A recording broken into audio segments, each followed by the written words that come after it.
అంటే నమ్మలేకపోయాను. అనారోగ్యం తెలుసు, కానీ నిన్న సడన్గా ఫోన్ వచ్చేటప్పటికి నేను ఆయన చిత్రాల్లో గెస్ట్గా ఒక సినిమా, హీరోయిన్గా ఒక సినిమా, బొమ్మలు చెప్పిన కథ చేశాను. కానీ మాకు ఆయన రిలేషన్షిప్ ఎక్కువ, మాకు ఫ్యామిలీకి.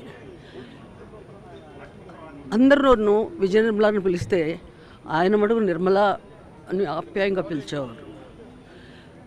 ఇండస్ట్రీకి ఇంత పెద్ద తల, ఇంత పెద్ద మంచి ప్రొడ్యూసర్ మళ్ళీ ఉంటాడు ఉండడు నాకు తెలియదు, కానీ మా ఇండస్ట్రీ చేసుకున్న దురదృష్టం. ఇంత మంచి పని పని పని పని తెల్లవారు లేచిన దగ్గర నుంచి పని. కొడైకెనాల్లో షూటింగ్కి వెళ్తే 3 గంటలకు నిద్ర లేపేవాడు ఆయనే, ప్రొడక్షన్ మేనేజర్ ఆయనే, ట్రయల్లీ తోసేది ఆయనే. అలాంటి ప్రొడ్యూసర్ మళ్ళీ మనకి ఉండదు. ఇండస్ట్రీ చాలా